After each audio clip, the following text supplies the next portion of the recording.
इस कार्यक्रम के पुण्यार्चक हैं श्री आदिनाथ दिगंबर जैन चंद्रोदय तीर्थ क्षेत्र चांदखेड़ी खानपुर जिला झालावाड़ राजस्थान।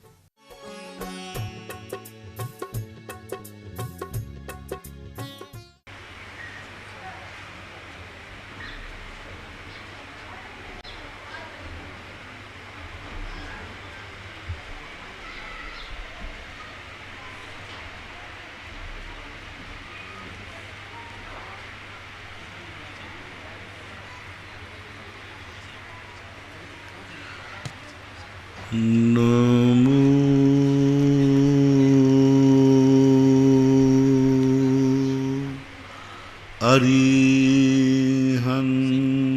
अरिहन्ताणं नमो अरिहन्ताणं नमो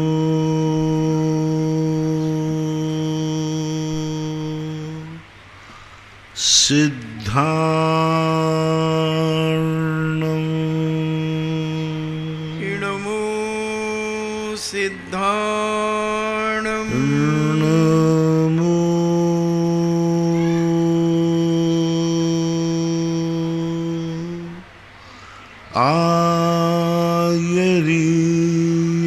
आयर्याणं नमो आयर्याणं नमो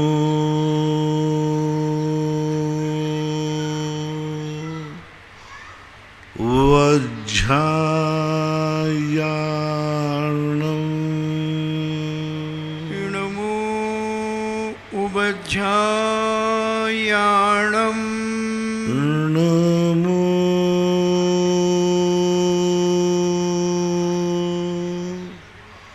लोये सव्यसाहूर्णं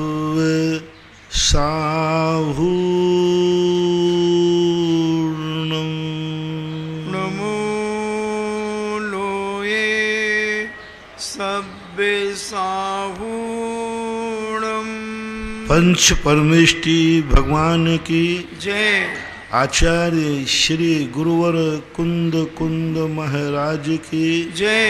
आचार्य श्री गुरुवर विद्यासागर महाराज की जय। परम पूजनीय निर्यापक श्रवण मुनि श्री सुधा सागर जी महाराज की जय। चुल्लक श्री गंभीर सागर जी महाराज की जय। निर्पूणा जैन बेगमगंज से पूछती हैं, नमोस्तु गुरुदेव, 63 साल का पुरुष जो होते हैं उनमें 58 पुरुषों का वर्णन मिलता है। आगम में उसका विस्तार 5 महापुरुष कैसे कम हुए? 5 पुरुषों में कुछ पद ऐसे हो गए कि 2-2, 3-3 पद हो गए। जैसे चक्रवर्ती पद 3 कम हो गए। ऐसे ही एक पृथ्वी नारायण पद महावीर स्वामी का जो था वो त्रिपृष्ठ नाम का जीव था, त्रिपृष्ठ नाम का अर्धचक्री हुआ। इस प्रकार से ये 4 पद कम होते हैं।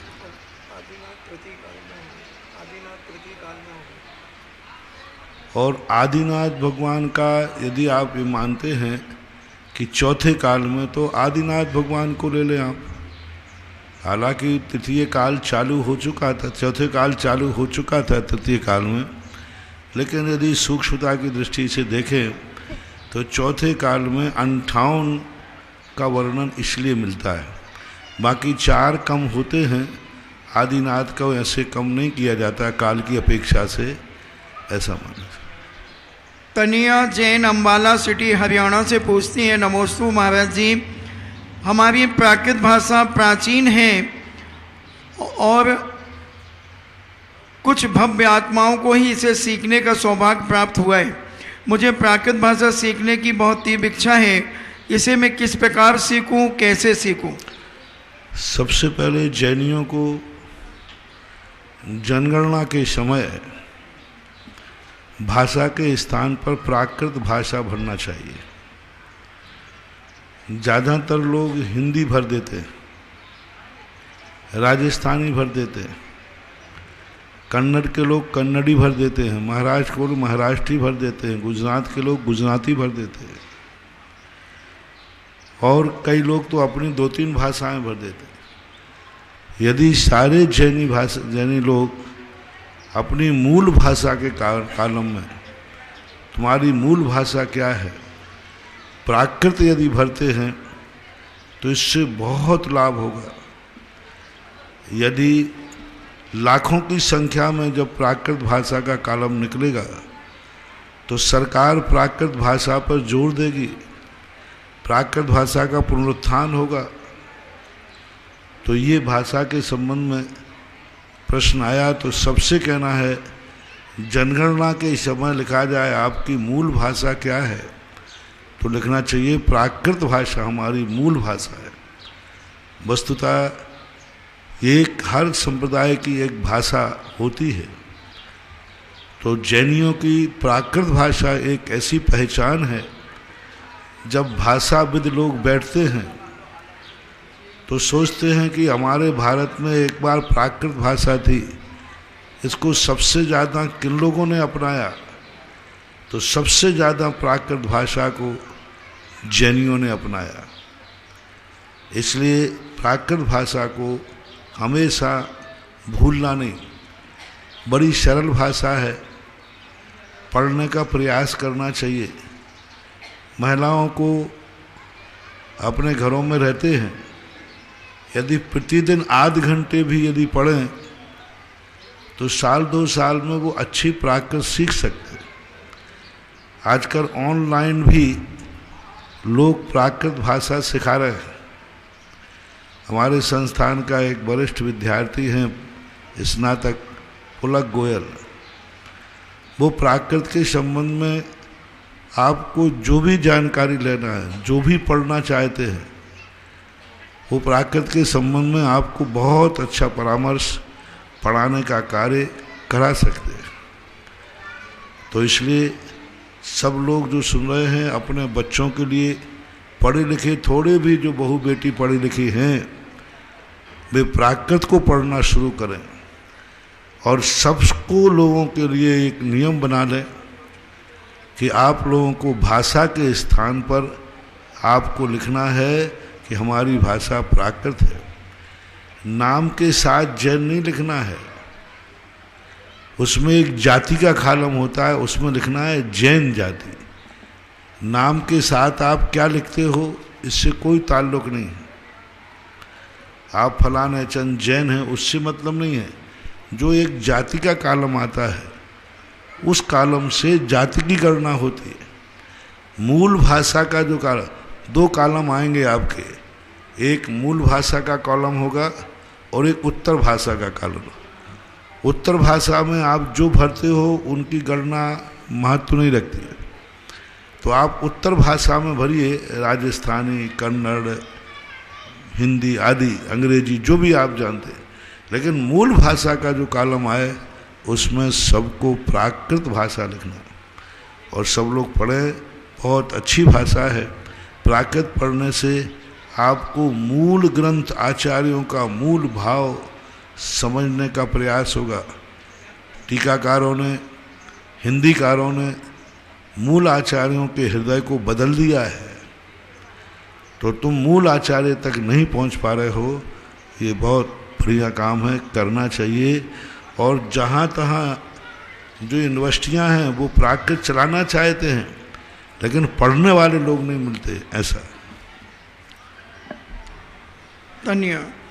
सीबी जैन मेहरौनी से पूछती हैं, नमोस्तु महाराज जी, मूर्तियों में अतिशय होने में सबसे बड़ा कारण कौन सा होता है? क्या मूर्तियों में अतिशय होने का कारण सूर्य मंत्र देने वालों का कारण होता है, या भक्तों की भक्ति से होता है, या स्वयं मूर्ति का अत्यधिक? मैंने कहा बताया कि उसके कई कारण होते हैं। एक कभी कभी स्वयं पाषाण अपने आप में इतना एनर्जिस्ट होता है कि वह स्वयं की पाषाण की भी विशेषता होती है। जैसे पाषाण सभी हैं, जैसे डायमंड, हीरा है, पन्ना है, माणिक है, ये सब एनर्जिस्ट पाषाण हैं। इनकी एक्स्ट्रा शक्ति होती है। एक सामान्य सैंडस्टोन है और एक पन्ना है, दोनों पत्थर हैं, लेकिन दोनों का नेचर अलग है। ऐसे ही पाषाण स्वयं होता है। दूसरा, उसको बनाने वाला जो शिल्पी है, वो बनवाने वाला जो है उसने किस भावना से बनाया। तो चौथे नंबर पर है कि किस महाराज ने उनको सूर्य मंत्र दिया, वे महाराज कितने मंत्रों के ज्ञाता थे, वे महाराजों की साधना कितनी थी, उन महाराजों की श्रद्धा कितनी है, क्या वो प्रतिष्ठा पाठ के ज्ञाता हैं, क्या वो मंत्रों की साधना करते हैं, क्या उनकी साधना में प्रबलता है, ज्ञान है, तो फिर उसका चौथे नंबर पर पड़ता है। पांचवें नंबर पर जिस स्थान पर विराजमान की जाती है वो स्थान कैसा है, स्थान का बहुत बड़ा महत्व पड़ता है। वही मूर्ति किसी एक ऐसे स्थान पर बैठाल दी जाती है जहाँ बैठने से उसका अतिशय धीरे धीरे खत्म हो जाता है, नकारात्मक स्थिति, और वही मूर्ति को उठा करके दूसरे स्थान पर बैठाल दिया जाए तो उसका प्रभाव बहुत पड़ता है। कई मंदिरों में, कई स्थानों पर हमने ऐसा स्वयं अनुभव किया है। स्वयं मूर्तियों का स्थान परिवर्तन करके देखा, आज वे अपने अतिशय से सारे भारत को लाभान्वित कर रहे हैं। तो स्थान का भर वास्तु के अनुसार मंदिर में उचित स्थान है, लेकिन उचित ढंग से नहीं बैठाला गया। उनकी जो गेट है उस पर मंदिर के कौन से भाग में बैठाला गया। मंदिर का जो गर्भालय है, इसके भाग बनते हैं अनेक प्रकार से। मान लीजिए मंदिर का भाग डिस्पोजल में बैठाल दिया, तो डिस्पोजल तो कचड़े का स्थान था, तुमने वहाँ भगवान को बैठाल दिया। अब वो ताकतवान होकर के भी उनकी ताकत काम नहीं करेगी। तो मंदिर का पहले वास्तु देखा जाता है, मंदिर के भाग हैं, कौन से भाग में भगवान बैठते हैं। मंदिर में जहाँ कहीं नहीं बैठ सकते, यहाँ खाली स्थान पड़ा है वेदी बना दो, यहाँ खाली स्थान पड़ा है वेदी बना दो, नहीं। उसका बहुत बड़ा रीजन है, मंदिर में भगवान को बैठालने का एक स्थान होता है, उस स्थान पर जाकर के उनको बैठाला जाए तब उसका एक अलग प्रभाव होता है।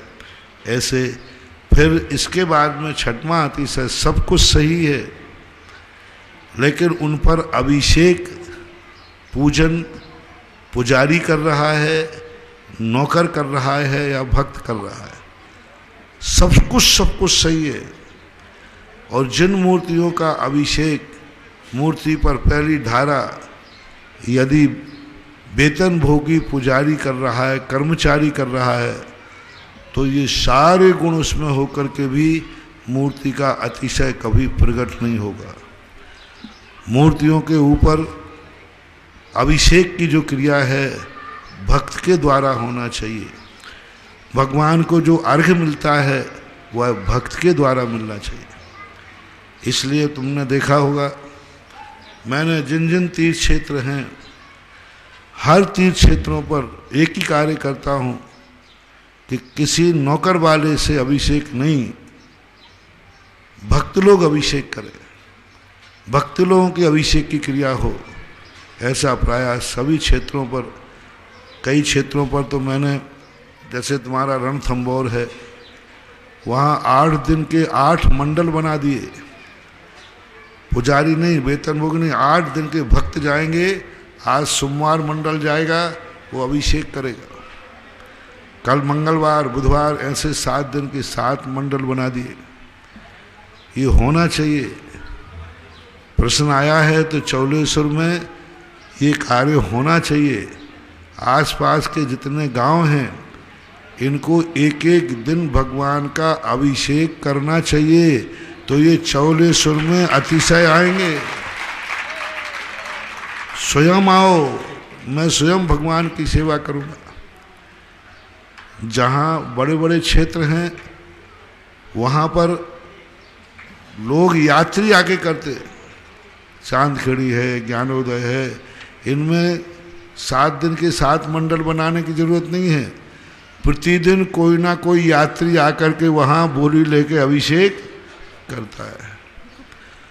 और यदि अतिशय बढ़ाना है, 8वां अतिशय, तो भगवान की पहली धारा खाली हाथ मत करना, जाओ तुम्हारा और तुम्हारे भगवान का पोवारा है,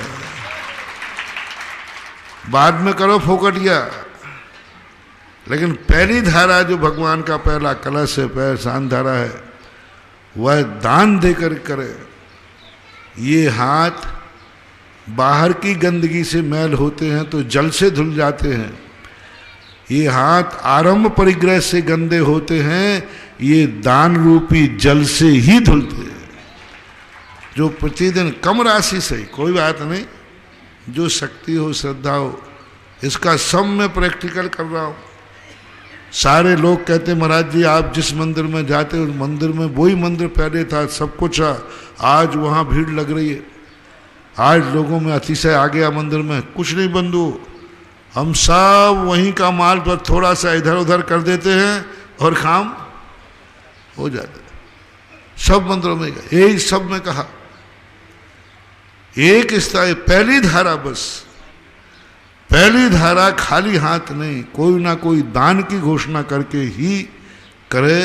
इसका बहुत बड़ा चमत्कार मैंने खुद अनुभव किया। एक स्थान पर एक मंदिर बना, मंदिर बनने के बाद उन्होंने कहा कि मंदिर बन गया, सब नौकरी पेशा वाले थे, महाराज ये मंदिर तो बन गया, इसकी व्यवस्था कौन करेगा, बिजली का बिल कौन भरेगा, मेंटेनेंस कौन करेगा। 36-35 घर सर्विस वाले थे। मैंने कहा कि ये चाह रहे हैं कि जिसने मंदिर बनाया वही व्यवस्था और कर देवे। मैंने कहा बहुत जोर, क्योंकि उन्होंने अपनी गरीबी पहले ही बता दी।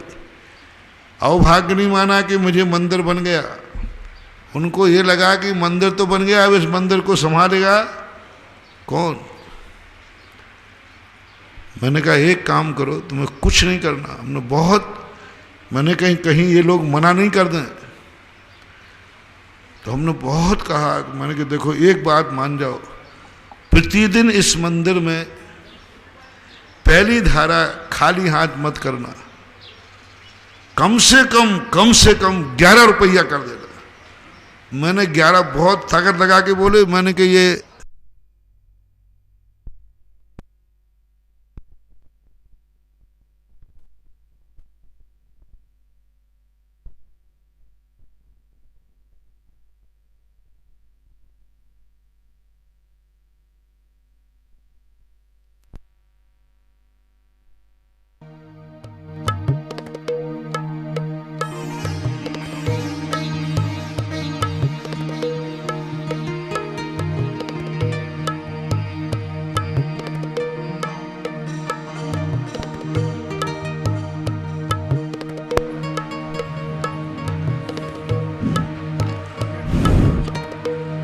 तो मैंने कहा कि कहीं ये लोग मना नहीं कर दे। महाराज जी प्रतिदिन 11 रुपया।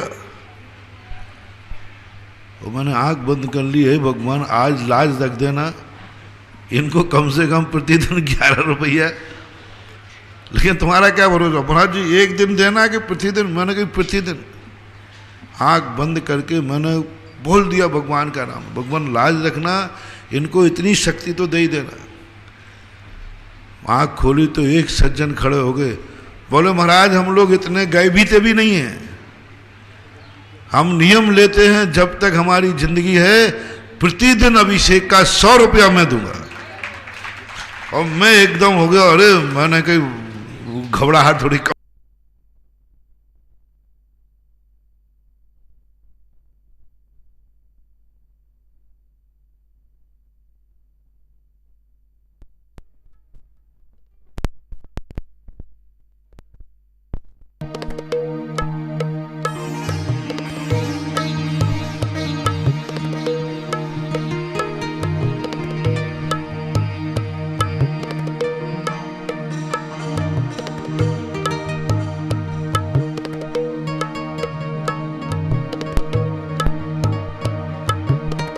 बोले महाराज जी अब हम पैसे का क्या करें।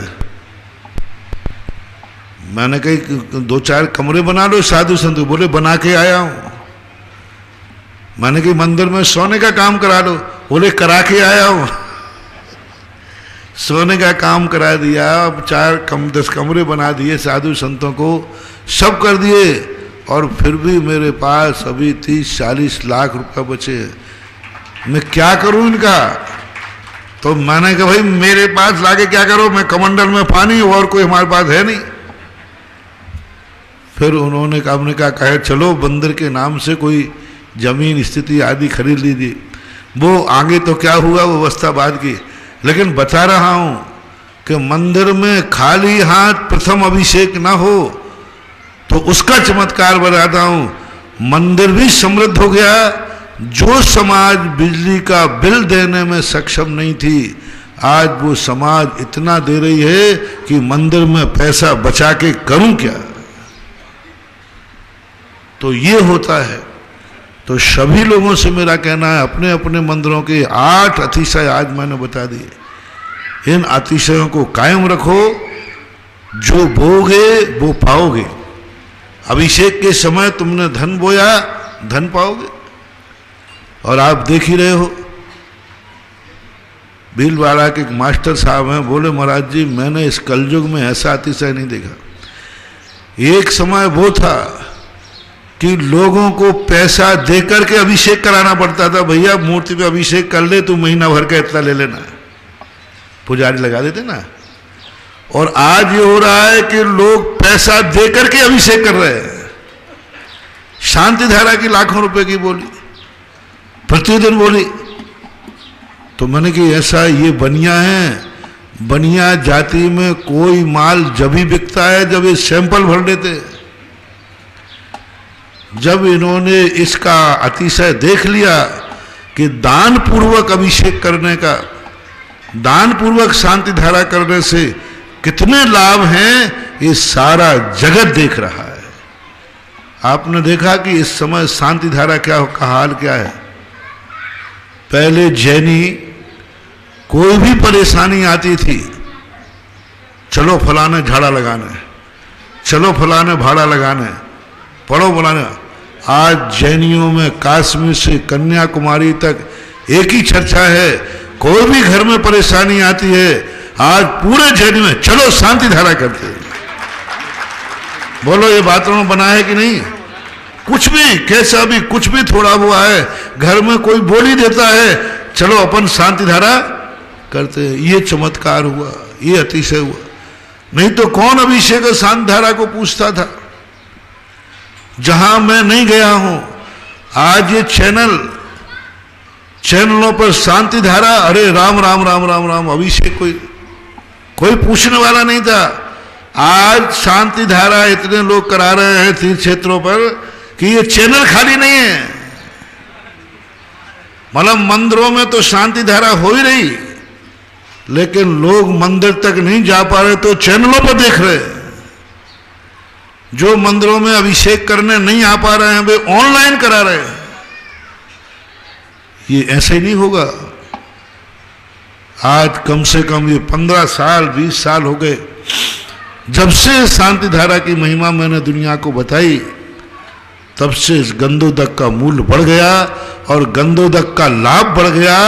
मूर्तियों में अतिशय, गंधोदक में अतिशय, और उन अतिशयों का लाभ आप समाज को मिल रहा है। ये 8वां अतिशय। वे सब जैन जयपुर से पूछते हैं, नमोस्तु महाराज जी, स्वावकाचार संग्रह भाग 1, लेखक हीराचंद जी जैन, पेज नंबर 155 में लिखा है, जो मनुष्य ज्ञान से रहित है उसका चरित्र धारण करना विधवा स्त्री के आभूषण के समान है। जबकि एक मुनिराज नमोकार मंत्र भी नहीं जानते थे और उन्होंने केवल ज्ञान प्राप्त कर लिया। तो महाराज जी ये बात समझ में नहीं आई। वहां ज्ञान का अर्थ है मिथ्या ज्ञान। मिथ्या ज्ञान, ज्ञान नहीं है जिनको, और मिथ्या ज्ञान कर लिया बहुत सारा, और विवेक नहीं है, आचरण नहीं है। तो ऐसे लिए कहा कि आचरण तो करते हैं लेकिन ज्ञानहीन आचरण, कुछ विवेकपूर्ण स्थिति नहीं है। वहां ये ले लेना चाहिए का भाव। श्री अंशु जैन महाराज जी, आगम में 16 स्वर्ग के आगे परम परे प्रभिचारा कहा है, तो क्या वहां ऊपर के देवों का देवियों का अभाव होने से ऐसा है या देवों के भाव ही नहीं होते? भाव ही नहीं होते, वहां शुभ है, शुद्ध परिणाम होते हैं, सांख्य के ज्ञाता होते हैं और उनकी तत्व दृष्टि इतनी होती है, उनके परिणाम ही नहीं होते हैं, उनके अमल भी।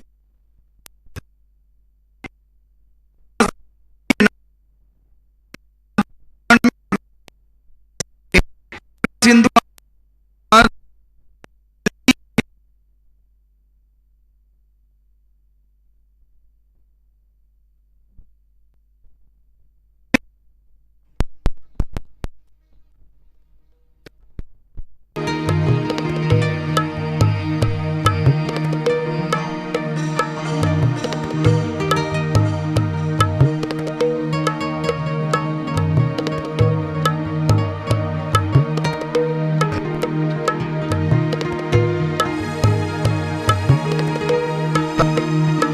तो आप ऊपर से थोड़ा तेल लगाते थे रुक्षता कम करने के लिए। इसी प्रकार मूर्ति आदियों के लिए एक औषधि लेप होता था, जिससे जल आदि से मूर्तियों का, अब वो वर्णन किया है कैसे किया, क्या किया, क्यों किया, क्योंकि आचार्यों के ऊपर क्षेत्रीय परंपराओं का प्रभाव पड़ता है। क्योंकि परंपरा से आया हुआ ज्ञान जो है उसमें वहाँ तात्कालिक जो क्षेत्रीय परंपराएं थीं वो परंपराओं से संस्कारित हो जाते हैं। बाकी भगवान का अभिषेक ग्रंथों में, प्राचीन ग्रंथ मात क्षीर सागर के जल से ही अभिषेक की परंपरा है। अन्य ग्रंथ समुद्रों की परंपरा बाद में चलती आई, क्यों चली यह हम नहीं कह सकते। कमलेश जैन मित्तल निवाई से पूछते हैं, नमोस्तु महाराज जी, आपके प्रवचन सुनकर के हमारे मंदिर में पहले 1-2 लोग अभिषेक करते थे, मगर 5-6 छोटे छोटे 10 से 13 साल के बच्चे प्रतिदिन साल में 362 दिन अभिषेक आदि करने आते हैं और वो चाहते हैं कि हमें महाराज का आशीर्वाद मिले तो हम सदा अभिषेक करते रहें। आशीर्वाद है, अच्छा है। परंपराएं संसार की ही नहीं चलना चाहिए, परमार्थ की भी चलना चाहिए। जैसे आप लोग संसार के व्यापार आदि में बच्चा बड़ा होते ही और तुम थोड़े बूढ़े होते ही व्यापार में बच्चों का पार्टिसिपेट कराते हो, अपने साथ बैठालते हो, माल ले जाते हो, सब कुछ करते हो और धीरे धीरे उसको ट्रेन कर देते हो। ऐसा ही व्यक्ति को लिए, अपने बच्चों के लिए धर्म की क्रियाओं में अपने साथ ले जा कर के उनको ट्रेन करना चाहिए, जिससे आगे जा कर के ये धर्म की परंपरा चलती रहे। दिशु मोदी झांसी से पूछती हैं, नमोस्तु महाराज जी, जैसे आपने बताया कि एक माँ एक बीवी की भावना और सोच ऐसी होती है जब उनका पुरुष अभिषेक करता है, तो उस समय पुरुषों की क्या भावना होना चाहिए? क्या भावना? आपने जैसे कहा ना, माँ जब अपने बेटे को अभिषेक करके देखती है, भावना ये होना चाहिए, अपने परिवार को, अपने स्वयं के सुख की संभावना होना चाहिए। 2 प्रकार के कर्ममल होते हैं। एक कर्ममल वो होते हैं जो तुम्हारी गृहस्थी में बाधक बनते हैं।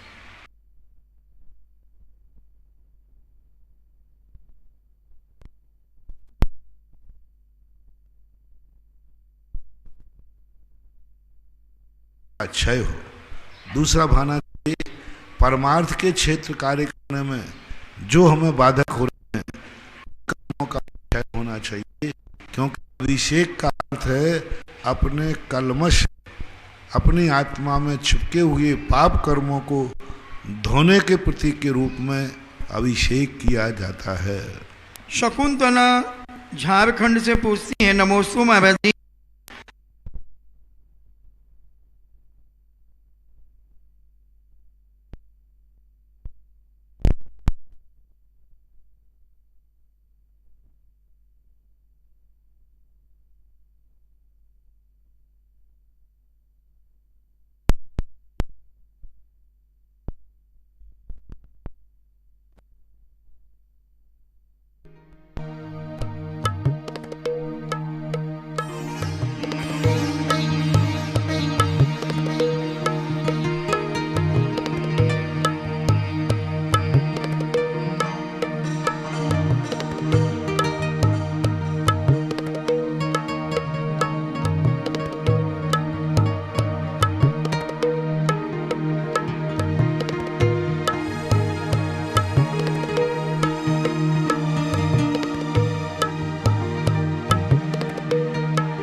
पे ही रख जाते पैसा।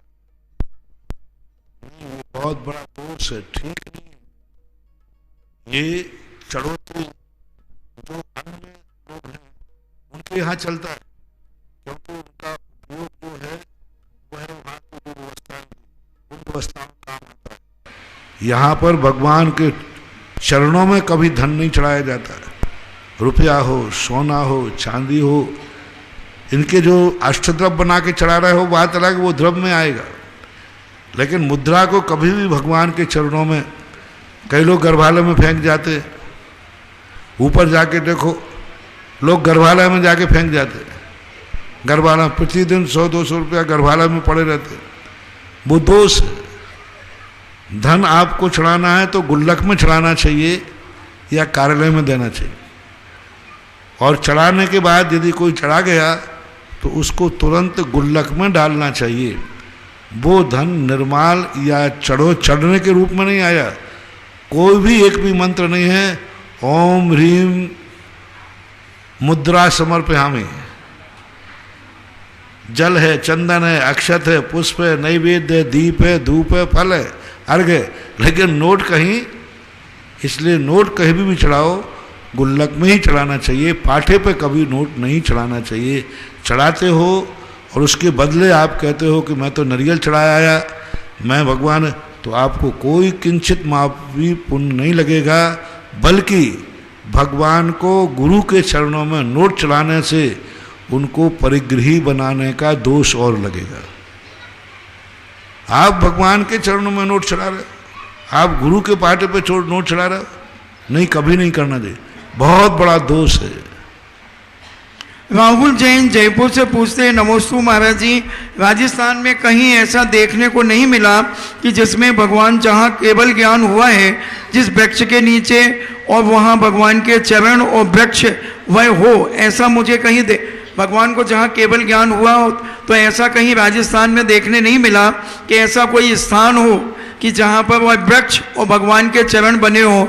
तो क्या चौलेश्वर पावन भूमि पर यह कार्य आपके आशीर्वाद से हो सकता है? अब यहाँ तो केवल ज्ञान नहीं हुआ था, केवल ज्ञान के बाद आए थे। बिजोलिया में होने की स्थितियाँ हैं कि वहाँ पर वहाँ केवल ज्ञान स्थल मिला, लेकिन अब उस समय वृक्ष रहा होगा। अब जब पारसनाथ के भगवान के समय वृक्ष रहा होगा, उसके बाद वृक्ष सूख गया, गायब हो गया, किसी ने काट दिया हो। नहीं, ऐसी वाटिका 24 तीर्थंकर के केवल ज्ञान के वृक्ष, हाँ, 24 भगवानों के तीर्थंकरों के वृक्ष बनाए जाते हैं, बनाए जा सकते हैं। तीर्थंकर वन का एक बहुत बड़ा, हम पहले हमें जब मैं गुजरात को गया था तो गुजरात में तारंगा है, तारंगा के अंदर उस समय सरकार के द्वारा भगवान महावीर स्वामी के 26वें जन्म जयंती पर कुछ बजट पास किए थे। मैं वहाँ था तो मैंने वहाँ पर प्रस्ताव दिया, सौभाग्य मंत्री कटारिया वगैरह थे उनको, कि तारंगा के अंदर एक तीर्थंकर वन बनाया जाए। सरकार ने पैसा पास किया। तब तपोवन के ठीक सामने पूरे के पूरे 24 भगवानों के वृक्ष लगे हैं।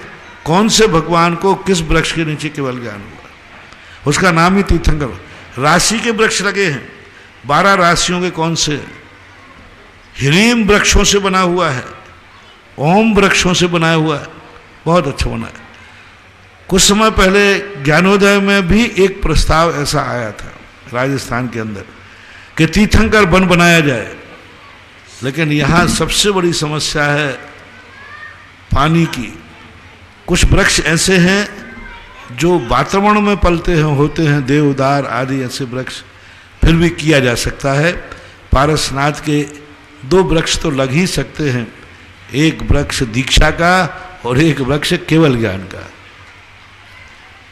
परम उपकारी निर्यापक क्षमण जिज्ञासा समाधान प्रतिपादक निर्यापक क्षमण मुनि पुंगव श्री सुधा बिजोलिया के लिए जरूर बिजोलिया वालों से कहा जा सकता है, आप अपनी भावना भेज सकते हैं कि बिजोलिया में पारसनाथ को केवल ज्ञान हुआ था, वो स्थान निश्चित है। और पारसनाथ भगवान का जो केवल ज्ञान का वृक्ष है वो वृक्ष बिजोलिया में लग सकता है। अब वहाँ चट्टानें इतनी हैं, कैसे लगेगा, क्या लगेगा, ये तो सब फिर आप लोग सोचो, लेकिन वहाँ लग सकता है। जिज्ञासा सुधा सागर जी महाराज के चरणों में जिनवाणी व सुधा कलश के दर्शकों द्वारा बारंबार नमोस्तु नमोस्तु नमोस्तु मंदिरों की घोषणा।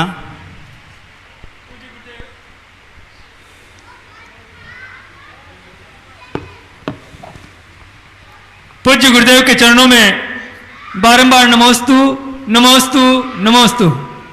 गुरुदेव, आज के इस पावन दिवस की जो झांकी आपने सजाई है और जो उपहार आज के इस पावन दिन पर इस क्षेत्र को दिया है, वो एक अविस्मरणीय है। पूज्य गुरुदेव, आज एक ही अतिशय नहीं हुआ, आज कई अतिशय हुए हैं। सबसे पहला अतिशय तो आपकी वाणी का मिला हमें, जो 20 मार्च को आपने जिस चीज का आगाज किया था, एक चौबीसी त्रिकाल चौबीसी का, और प्रथम स्वीकृति हमें 20 मार्च को मिली। 20 मार्च को ये आपने आगाज किया और कुछ ही दिनों में पूरी चौबीसी और विशाल मंदिर की सारी स्वीकृतियां आज संपूर्ण हुई हैं। आज आदिनाथ जयंती पर पहला प्रोजेक्ट पूर्ण हुआ। बहुत बड़ा अतिशय है गुरुदेव। और पूरे 24 नहीं, अभी ओवर नाम है। जय हो जय हो। आज ही अभी हमें मुश्किल पड़ा है कि 2 में से 1 को देना था, क्योंकि 24 से 25वां नाम भी आ गया। धन्य हो गुरुदेव, धन्य हो। तो गुरुदेव, इस धरा का भी यह अतिशय है कि आप जैसे महान संत, निष्प्रही संत यहां विराजमान हैं और इस तरह को चमकाने में पूर्ण लगन के साथ बैठे। गुरुदेव, आज एक नहीं 4 जिलों की यहां घोषणा हुई है। सबसे पहले श्रीमती लाड देवी धर्मपत्नी स्वर्गीय श्री सुगन लाल जी साहब गंगवाल की प्रेरणा से श्री प्रकाश चंद जी, ललिता जी, कैलाश चंद जी पूजा, अक्षत पाक्षिक, महिम गंगवाल, अक्षिता गंगवाल, सौरभ गंगवाल, पंडेर वाले निवासी भीलवाड़ा। एक बुलाते जाएं, एक बुलाएं। पधारे और पूज्य गुरुदेव के चरणों में श्रीफल बैठकर आशीर्वाद प्राप्त करें। मैं कमेटी के सदस्यों से अनुरोध करूंगा कि वे ऐसे श्रेष्ठ का तिलक माल्यार्पण पगड़ी पहनाकर स्वागत करें, सम्मान करें। दूसरा नाम हमें मिला है श्रेष्ठ श्री विमल कुमार जी, शांतिलाल जी। एक एकदम डिस्टर्ब हो जाए। ये प्रकाश जी हैं, ये थोड़े से कंजूस हैं। क्षेत्र के लिए यूं कहना चाहिए आपके अध्यक्ष के दाएं हाथ है। तो इनका बेटा और इनकी श्रीमती, इन्होंने जोड़ लगाया। ये बेटा क्या समझ रहा था कि 71 कलश में मूर्ति है के लिए, तो ये कह रहा था मूर्ति, और बाद में चला बाबा मूर्ति नहीं है, मंदिर है, और आप क्या कर रहे हो चुप बैठ करके। और आज सुबह ही इन्होंने आशीर्वाद लिया, बहुत अच्छा है। श्रीफल बैठकर आशीर्वाद प्राप्त करें। कमेटी के सदस्य ऐसे श्रेष्ठों का तिलक माल्यार्पण कर पगड़ी पहना साल ओढ़ा सम्मान करें। चले एक के बीच में फिर जिज्ञासा हो जाए, जब तक इनके करो जिज्ञासा करके। श्री मुकेश जी जैन अजमेरा महुआ और इनके पास तैयार है पुष्पा जी जैन बिलवाड़ा। माइक दो, माइक। मेरा और मेरे परिवार की तरफ से गुरुदेव के चरणों में बारंबार नमोस्तु नमोस्तु नमोस्तु। महाराज जी, आज के इस दौर में अपनी जैन समाज में जो छोटे बच्चे हैं, युवा साथी बहिनें अपने तन पर फटा हुआ कपड़ा पहनते हैं, उससे समाज में, जैनियों में और धर्म में क्या उपदेश जाता है उसका? जैन में पहली बात तो गरीबी के कारण तो कोई फटे कपड़े बहुत कम है। कंजूसी के कारण फटे कपड़े पहनते हैं कि गरीबी के कारण? फैशन के कारण महाराज जी। अच्छा, फैशन के कारण। फैशन और फिर फटा कहाँ है, वो तो फैशन हो गई, लेकिन गलत है। फिर भी वो अशुभ की कोटि पे आता है। आजकल पैंट वगैरह फाड़ करके पहनते हैं। कपड़ा पहनना है, या तो फिर पूरी तरह कपड़े मत पहनो जैसे हम लोग। पहनना है तो ढंग से पहनो। शरीर को कपड़ों से पहने तो पूरा ढको और आधा शरीर ढका हुआ रहता है, वो अपशगुन होता है, दरिद्रता का सूचक होता है। महिला पुरुषों के लिए हमेशा ध्यान रखना चाहिए, जब भी वस्त्र पहने तो अच्छी तरह ढककर पहने। दोनों में लोग अपने शरीर के अंगों का प्रदर्शन करते हैं, अपने शरीर के अंगों के लिए उद्घाटित करते हैं। ये उनकी फैशन हो तो हो, लेकिन उनके जीवन के लिए अमंगलकारी है। शरीर का कोई भी अंग यदि जो वस्त्रों से ढकने योग्य है वो नहीं ढकते हैं तो अमंगल सूचक मानना चाहिए। गृहस्थ लोग भी जब मंदिरों में रहते हैं, वीआईपी लोग रहते हैं, दुपट्टा यूं डाले रहते हैं, पेट दिख रहा है, पीठ दिख रही है, ये सब दरिद्रता के सूचक हैं। जो शरीर कपड़ों से ढकने योग्य है उसको सदा ढक के ही रखना चाहिए, यही बात होती है। बाकी फैशन के नाम पर जो कर रहे हैं ये भी गलत है, और कंजूसी से कर रहे हैं वो भी गलत है, और गरीबी से यदि कोई फटा कपड़ा पहन रहा है तो वो करुणा का पात्र है, दया का पात्र है, सहयोग का पात्र है। ऐसे लोगों की लिस्ट बनाओ, अपन उनको नया कपड़ा दिलवा देंगे। नमोस्तु गुरुदेव, नमोस्तु गुरुदेव। जिनालय के एक नाम में श्रेष्ठ श्री विमल कुमार जी, शांतिलाल जी, मनोज कुमार जी, विवेक जी, दीपक जी, भव्य, दक्ष, मनीत, जिनय, बाकलीवाल, खजूरी वाले, तलवंडी कोटा, इन्होंने भी एक जिनालय की स्वीकृति प्रदान की है, त्रिकाल 24 जिनालय की। देखो ये कहलाता है बाकलीवाल परिवार। आ जाओ, बाकलीवाल परिवार कोटा, तीनों भाई थे, अलग अलग थे, तो तीनों भाइयों में से 2 मंदिर बोले। देखो ये कहलाता है, जब कर्म क्षेत्र में अलग अलग हैं, कमाते अलग हैं तो दान भी अलग दो। खाते कमाना अलग है, रहना अलग है, मकान अलग है। ध्यान रखना, जब तुमने मकान अलग अलग भाइयों ने बनाए हैं और व्यापार अलग अलग भाइयों को करते हो, तो मेरा सारे संसार से कहना है, मंदिर और समाज में सामलाटी होने की जरूरत नहीं है। रतन देवी स्वर्गीय श्री और कन्हैयालाल जी देखो, बाकलीवाल के सुपुत्र बाकलीवाल हैं। में पहले एक पढ़ना था, आज उसी बाकलीवाल परिवार का दूसरा जिनालय भी आशीर्वाद घोषित हुआ। आए क्या? यहाँ नहीं आए, आज स्वीकृति दी उन्होंने। गुरुदेव 2 जिनालय तो हो गए, लेकिन तीसरा जिनालय जो कि 2-3 रोज से बराबर चर्चा चल रही थी और आपका आशीर्वाद भी उनको मिला। आज ऐसे श्रेष्ठी श्रीमान श्रीमती कंचन देवी, पति श्री ख्यालीलाल जी साहब अजमेरा की प्रेरणा से श्रेष्ठ श्रीमान शांतिलाल जी, चंदा देवी, अनिल कुमार जी शशिकला, मुकेश कुमार जी तिलका जी, कमलेश कुमार चंदा, राजेश कुमार कविता एवं चांदमल जी बज, प्रेम देवी, मीना विनोद कुमार जी गोधा, सुमन महावीर कुमार जी शाह, शिप्रा भानु कुमार जी सोनी, मनीषा विक्की जैन एवं अंकुश कुमार, आरजव, आगम, आरव, अनंत, अर्घ एवं आरवी तथा समस्त अजमेरा परिवार महुआ, जिन्होंने महुआ के जिन मंदिर में भी 71 कलश के माध्यम से पुण्यार्जन किया था। ऐसी नहीं, जब इस क्षेत्र के लिए देखो महुआ का जो मूल नायक भगवान थे, महुआ एक ऐसा स्थान है जो इस शहरी में सबसे बड़ा स्थान कस्बा है। महुआ का मूल नायक भगवान को इसी परिवार में बैठा रहा था, और जब से महुआ में परिवार से मूल नायक बैठे हैं, महुआ की भी पोवारा होती जा रही, बहुत अच्छा सा मंदिर बन रहा है।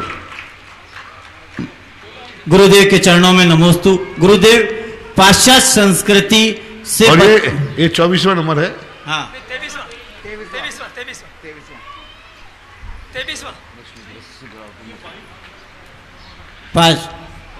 23वां है। नमोस्तु महाराज जी। 23वां जिनालय महाराज जी। 23वां, हाँ 24वां एक और है। हाँ ठीक।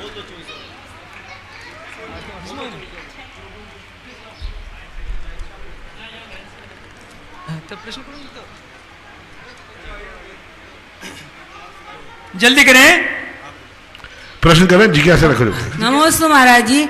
हम 4 शुद्ध के व्रत करते हैं, तो कोई लोग बाजार का खाते हैं तो वो उत्कृष्ट नहीं त्यागने पर होता है क्या?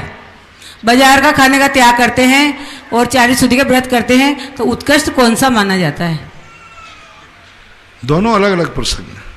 नहीं, 40 शुद्धि के व्रत दोनों ही करते हैं। कोई बाजार का खाना खाता है होटलों का, कोई त्याग करके बाजार का कुछ भी नहीं खाता और व्रत करता है। देखो, जो बाजार का कुछ नहीं खाता व्रत कर रहा है वो श्रेष्ठतम श्रेष्ठ है, और जो बाजार का खा के भी व्रत कर रहा है तो कुछ नंबर तो उनको मिलेंगे। नाना मामा की अपेक्षा काना मामा ठीक है, कर ही तो रहा है कुछ। नंबर कम मिलेंगे, कम मिलेंगे, बहुत कम मिलेंगे, लेकिन कर ही रहा है वो, कुछ पाप नहीं कर रहा है, पुण्य ही कर रहा है, इसलिए उसको गलत तो नहीं करेंगे, कर रहा है। अगली जिज्ञासा के लिए प्रवीण जी गोदा जसू जी का खेड़ा और उनके पश्चात परियूल जैन दुगेरिया स्वीडन से तैयार है। यह एक ऐसा परिवार है जिसने जब भी चौलेश्वर पार्श्वनाथ के लिए कोई बात कही, इन्होंने तुरंत सच्चे मन से स्वीकार की, और भूदान में जब बात आई तो सबसे पहले श्री शांतिलाल जी अजमेरा ने ही 1 बीघा जमीन के लिए भूदान कर ये सौभाग्य प्राप्त किया था। आज पुनः उसी तरह के लिए एक जिनालय की स्वीकृति इन्होंने मांगी है। बहुत बहुत धन्यवाद, बहुत बहुत बधाई। गुरुदेव के चरणों में मेरे व मेरे परिवार की तरफ से त्रिकाल नमोस्तु नमोस्तु नमोस्तु गुरुदेव। गुरुदेव, आज ये देखा जा रहा है कि भारतवर्ष में भारतीय संस्कृति के प्रति लोगों का रुझान कम होकर पाश्चात्य संस्कृति के प्रति ज़्यादा झुकाव हो रहा है। इससे हमारे जैन धर्म और भारतवर्ष को क्या स्थिति है, कृपया मार्गदर्शन दिलावें। आज सभी के लिए प्रातःकाल का प्रवचन सबके लिए सुनने लायक है। आज प्रातःकाल के प्रवचनों में और कम से कम अंत का जो 15 मिनट का प्रवचन है, अंत में जो 15 मिनट दिया यूट्यूब पे आप देख लेना, बहुत सारे हर जैनी के लिए, हर हिंदू के लिए, हर भारतवासी के लिए चिंतनीय। आज ऋषभदेव आदिनाथ भगवान इसी पाश्चात्य संस्कृति को बचाने के लिए, भारतीय संस्कृति को बचाने के लिए बहुत बड़े शिखर से नीचे उतरे थे। उन्होंने तीर्थंकर प्रकृति का बंद किया था समूषण में बैठकर उपदेश देने के लिए। आज तक किसी तीर्थंकर ने आगम के साक्षी में, आगम में कोई उदाहरण नहीं मिलता, किसी ने कोई लौकिक ज्ञान दिया हो, लौकिक शिक्षा दी हो। सभी तीर्थंकर जाकर के धर्म की शिक्षा देते, जो मुनियों को पढ़ाते हैं, जो 12 सभाओं में उपदेश देते हैं। वे तीर्थंकर लौकिक शिक्षा के लिए पढ़ाने बैठ गए। प्राइमरी कक्षा में आनआर का पढ़ाने बैठ गए ऋषभदेव। क्या था, क्या सोचा होगा उन्होंने? जो किसी तीर्थंकर ने किया वो ऋषभदेव ने इतने नीचे उतर गए। ऋषभदेव ने सोचा होगा ये हुंडा और सर्पणी काल है, आगे ऐसा युग आएगा कि धर्म जब भी भ्रष्ट होगा इसी लौकिक शिक्षा से हो। मंदिर कितने भी पवित्र हों, यदि भक्त जिन रास्तों से आते हैं वे रास्ते यदि गंदे होंगे तो मंदिर अधिक समय तक पवित्र नहीं रह पाएंगे। और ये लौकिक शिक्षा रास्ता है, ये जीवन का सबसे पहला अंग देश के लिए चाहिए। हर व्यक्ति अपना बच्चा मंदिर जावे या ना जावे, धर्म करे या ना करे, नमोकार मन जाने या ना जाने, लेकिन हर पिता अपने बच्चे को लौकिक पढ़ाई जरूर पढ़ाता है। उसकी भावना जरूर रहती है कि वो शिक्षा को ग्रहण करे। धर्म नमोकार, कितने जैनी हैं जिनके बच्चों को नमोकार मन नहीं आता लेकिन लौकिक शिक्षा करते। वह लौकिक शिक्षा आज के समय ऋषभदेव की शिक्षा है। आज आदिनाथ जयंती है।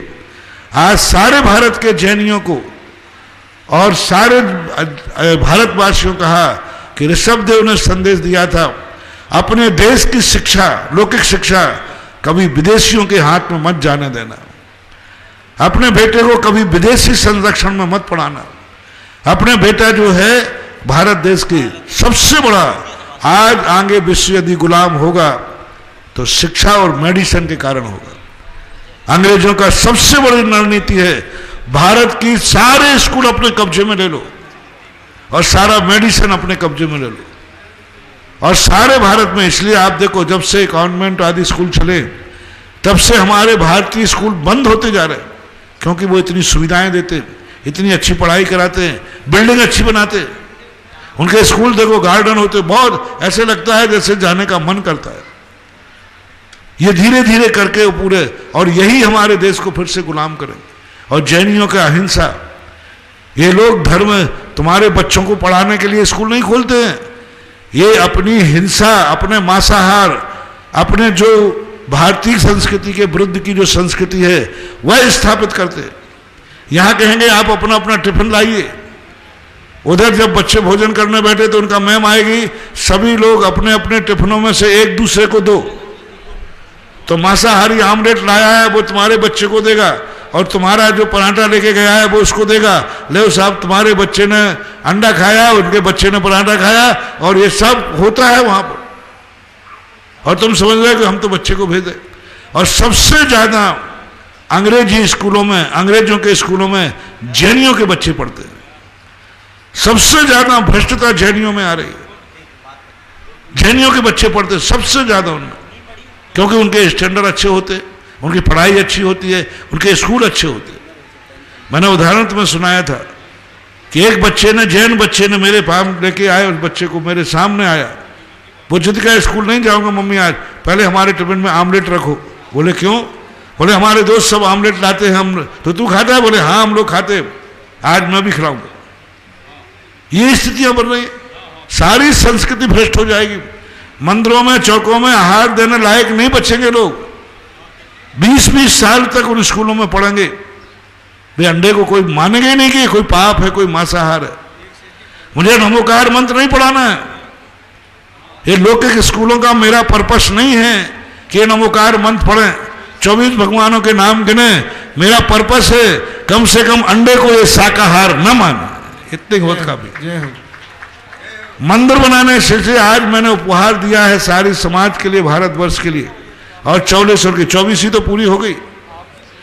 मंदिर तो हो जाएंगे, मंदिर में मार जैनी अहिंसा के पाठ सीखेंगे, लेकिन ये ज्ञान मंदिर जहां 7 जातियां अहिंसा का पाठ सीखे, सब प्रकार के लोगों को एक विद्यालय हर तीर्थ क्षेत्र के साथ। मैंने प्रातः काल भी कहा, हमेशा कहता हूं, हर जितने भी तीर्थ क्षेत्र हैं, हर तीर्थ क्षेत्र में एक विद्यालय और एक अस्पताल जरूर होना चाहिए। ये ज्ञान का मंदिर है। इन मंदिरों में तो जैनी अकेला अभिषेक करने जाएगा, पूजन करने जाएगा, स्वाध्याय करने जाएगा, लेकिन ज्ञान का मंदिर तीर्थ क्षेत्र पर होगा।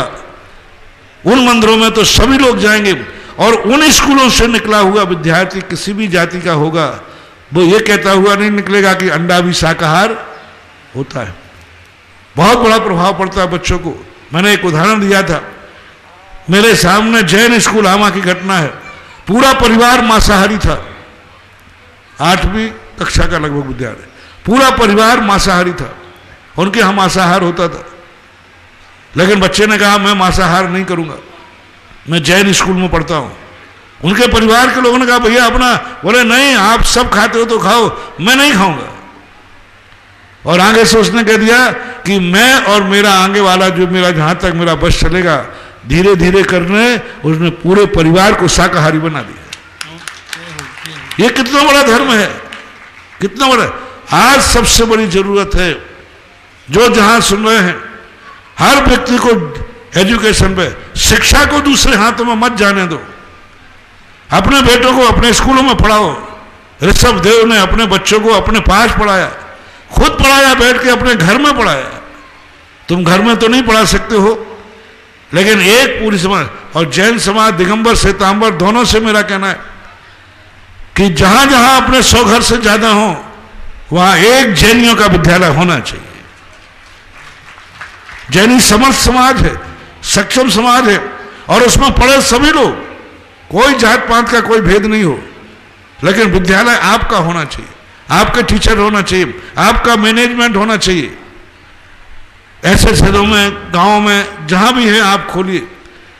और अभी चौलेश्वर के लिए आज मैंने उपहार दिया है कि चौलेश्वर में मंदिरों जहां बनेंगे, ऐसे विशाल मंदिर बनेंगे, उसी चौलेश्वर के स्थान पर एक ज्ञान का विद्यालय बनना चाहिए, जिसमें सारे समाज के लोग बने।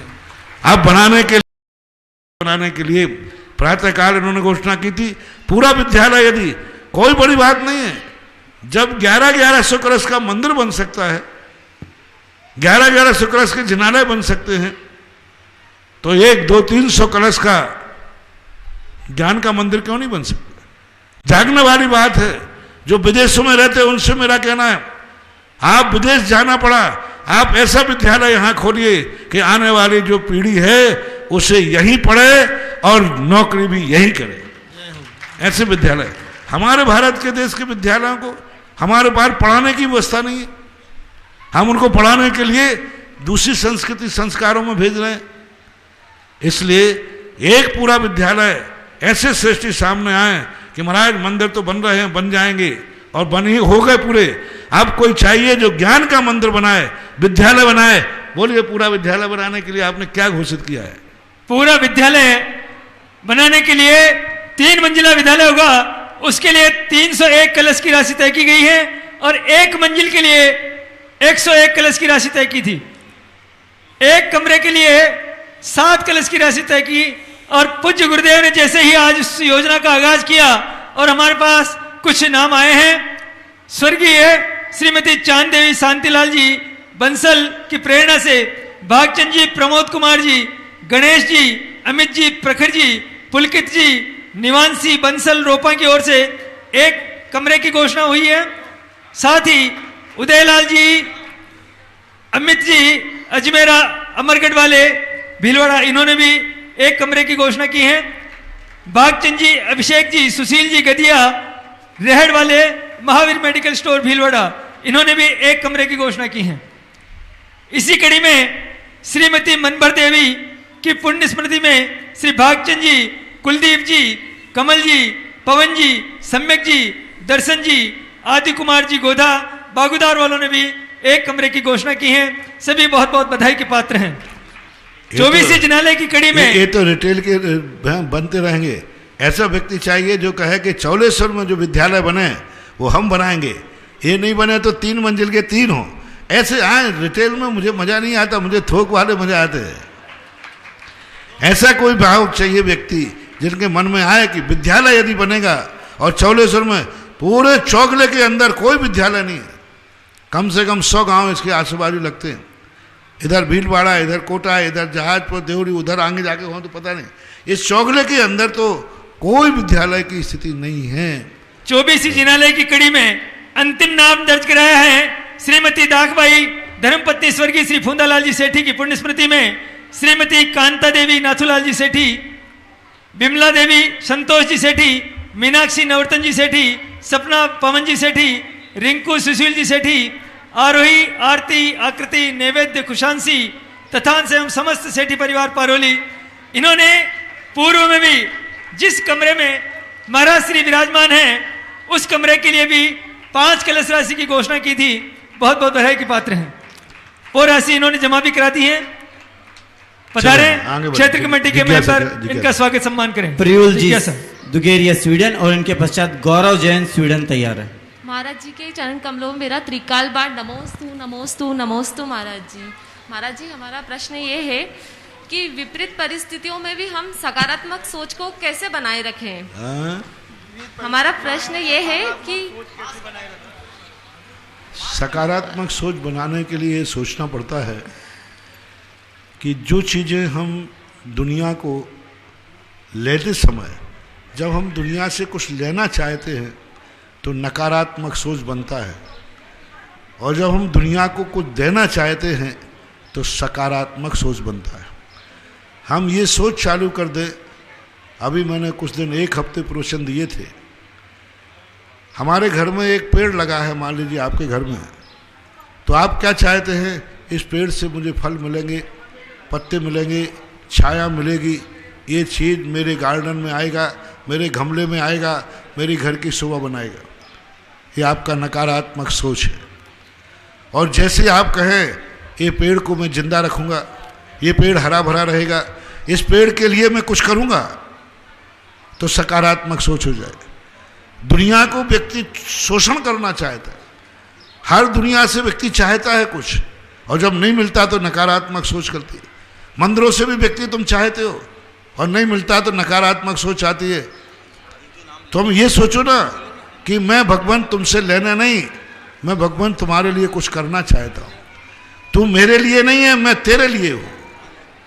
दुनिया मेरे लिए नहीं है, मैं दुनिया के लिए हूँ।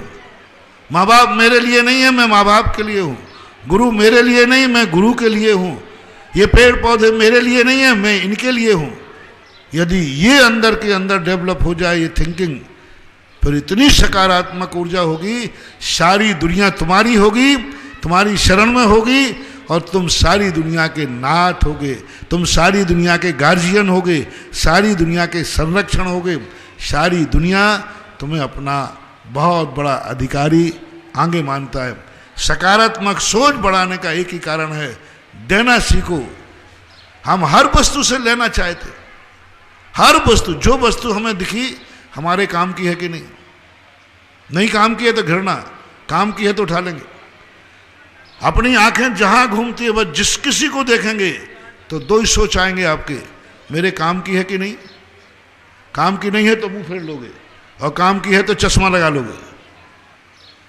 इसी प्रकार सुनने में काम की बात है तो सुनोगे, नहीं तो निकाल दोगे। अरे ये सुनो कि सामने वाला सुना रहा है, पता नहीं उसकी तकलीफ क्या है, मेरे अनुकूल है कि नहीं, प्रतिकूल है कि नहीं। तो ऐसा है कि जो वस्तु हमारे जीवन में आवे, चाहे आंखों से देखें चाहे मन से सोचें, हमेशा उसके लिए तुम क्या दे सकते हो, उसके लिए तुम क्या कर सकते हो, वो देखें। चौलेश्वर तुम लोग आते हो, किस लिए आते थे अभी तक? चौलेश्वर बाबा से कुछ मिल जाए, माइंस खरीदी, चलो चौलेश्वर बाबा को श्रीफूल चढ़ाया है, अच्छा माल निकल आया, व्यापार खुला। जब भी चौलेश्वर आए कुछ लेने आए, इसलिए ना तुम में कुछ मिला और ना चौलेश्वर का कुछ हुआ। अब मैं बुला रहा हूं बेलोग चौलेश्वर आए कि मैं चौलेश्वर के लिए क्या कर सकता हूं, चौलेश्वर से मुझे क्या मिलेगा। बेलोग थोड़ी देर रुके, यहां आके भीड़ इकट्ठी ना करें, कोरोना चल रहा है। हाँ भाई, कोरोना में और समर्थन नहीं करें। जो चौलेश्वर बाबा से कुछ चाहते हैं, मेरे से कुछ चाहते हैं, महाराज से कुछ मिल जाए, मिले माए, ए भिखारी भिकमंगो अभी थोड़ा रुको, कोरोना चल रहा है, कोरोना में से पार। यहां वो दाता है, वो साहूकार हैं। चौलेश्वर क्यों जा रहे हो? चौलेश्वर बाबा के लिए कुछ देने का मन हो रहा है। चौलेश्वर बाबा के काम में आऊं, चौलेश्वर बाबा मेरे काम ना आवे, मैं चौलेश्वर बाबा के काम आऊं। चौलेश्वर बाबा के लिए मैं कुछ देना चाहता हूं। गुरुजी आपसे मुझे कुछ नहीं चाहिए, मैं आपको देना चाहता हूं। तो ऐसा भाव जो लोग अब चौलेश्वर आएंगे, ये मन बनाकर कि मुझे चौलेश्वर बाबा को कुछ देना है, मन वचन काय तन मन धन, देने को बहुत चीजें होती है, ये मैं देना चाहता हूं। जितने यहां देने वाले आएंगे उतना ही चौलेश्वर का अतिशय बनेगा और उतने ही तुम्हारे भंडार भरेंगे। यहां बोने आओ, खेती करने आओ, बोने आओ, बीज बो, और देने आऊंगा। तुम करके देखना कभी, जब भी तुम कभी एक दिन करके देखना। बहुत बार तुम लोग मंदिरों में गए, कुछ लेने के लिए गए, गुरुओं के पास गए, कुछ लेने के लिए गए, आशीर्वाद लेने से ही। एक दिन मेरे कहने से जाओ, आज मंदिर जा रहा हूं। बोले क्यों?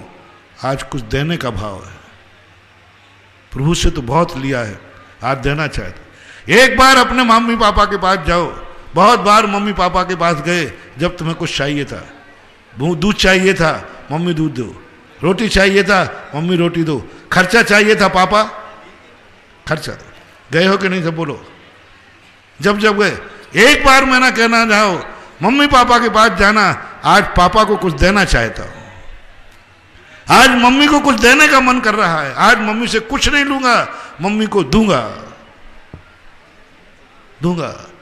मम्मी के हाथ की रोटी बहुत खाई, एक दिन मन बनाओ आज मम्मी को रोटी खिलाऊंगा। पापा ने मुझे बहुत खर्च दिए, आज पापा को खर्च दूंगा। देने के नाम पर जाओ बड़ों के पास, देखो क्या चमत्कार होता है। ऐसे कभी बनाओ भगवान, हे प्रभु तूने मुझे सब कुछ दिया। सारे चौगले वाले ये सोचे कि सदा मैंने तेरे से लिए लिया है, अब मैं तुझे कुछ देना चाहता हूं और चौलेश्वर पारसनाथ में कुछ करना चाहता हूं। और जैसे तुम ये करने देने वाले यहां जितने आएंगे, इस क्षेत्र का दिन दूना रात चौगुना अतिशय बढ़ेगा, और क्षेत्र का जिनके कारण से अतिशय बढ़ेगा, वे भी दिन दूने रात चौगुने फलेंगे। ये सकारात्मक ऊर्जा का उदाहरण मैंने आप सबको दे दिया। प्रश्न के बहाने सारे जगत को संदेश दिया है। अगली जिज्ञासा गौरव जैन स्वीडन और इनके पश्चात रियांश गोदा मांडलगढ़ तैयार है। महाराज जी के चरणों में बारंबार नमोस्तु। महाराज जी, मैं स्वीडन स्टॉकहोम में रह रहा हूँ। लास्ट ईयर जब 10 लक्षण धर्म चल रहे थे तो एक अंग्रेज आदमी मेरे पास में आकर बोलता है कि मैंने सुना आप दिन में 1 बार खाना खाते हैं और कभी कभी आप खाना भी नहीं खाते हैं। तो मैंने बताया हाँ, मैं भारतीय हूँ, मैं जैन हूँ और अभी 10 लक्षण धर्म चल रहे हैं, मैं एकासन कर रहा हूँ और अष्टमी चौदस के दिन मैं खाना नहीं खाता हूँ, मैं उपवास करता हूँ। तो बोला कि मैं भी ऐसा करता हूँ। तो मुझे बहुत आश्चर्य हुआ, आप ऐसा क्यों करते हैं? तो बोलता है कि मैं 100 साल तक जीना चाहता हूँ, इसलिए मैं 1 टाइम खाना खाता हूँ। महाराज जी, थोड़ा और बात करने में पता लगा कि वो शाकाहारी बन चुका है, उसकी वाइफ, उसके बच्चे भी शाकाहारी बन चुके हैं और जो थोड़े कुछ फैमिली मेंबर फ्रेंड्स हैं वो भी शाकाहारी बनते जा रहे हैं। आप प्रश्न कीजिए क्या क्या है? हाँ, प्रश्न कीजिए क्या प्रश्न? तो महाराज जी, प्रश्न ये है, ऐसा क्यों हो रहा है कि हम लोग तो पाश्चात्य संस्कृति की तरफ जा रहे हैं और वो भारतीय संस्कृति की तरफ आ रहे हैं, जबकि उनको हमारी भारतीय संस्कृति का ऐसा बहुत ज्यादा पता नहीं है, लेकिन धीरे धीरे वो इंटरनेट पे ऐसा इसलिए हो रहा है कि वे ठोकर खा चुके हैं, तुम्हें अभी ठोकर नहीं लगी है, इसलिए बाद में तुम भी आओगे। वे ठोकर खा के आ रहे हैं, वे मांसाहार करके आ रहे हैं, वे मांसाहार के दुष्परिणाम भोग रहे हैं।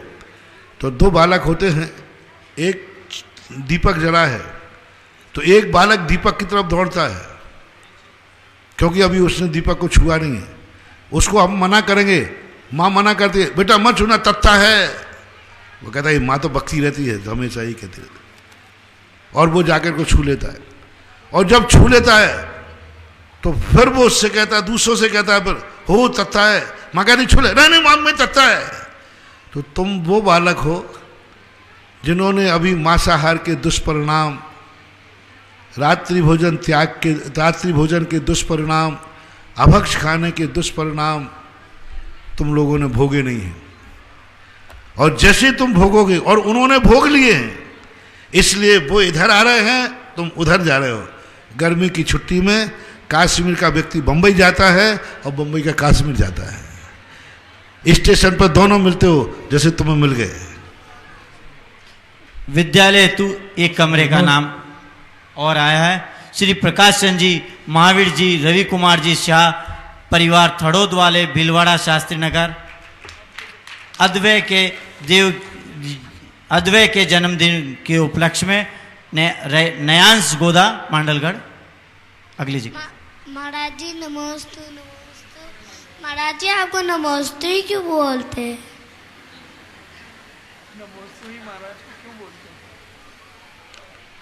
नमोस्तु इसलिए बोलते हैं कि वे पूजनीय हैं, और नमस्कार शब्द जैसे आप लोग नमस्कार बोलते हैं ना, ऐसे महाराज को नमोस्तु बोलते हैं।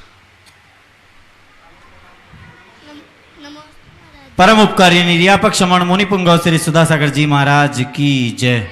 कौन सौभाग्यशाली परिवार होगा आज यहाँ पर सबके साथ गुरुदेव की आरती करने का सौभाग्य, और ऊपर पहाड़ी पर जाकर मूल नायक श्री पारस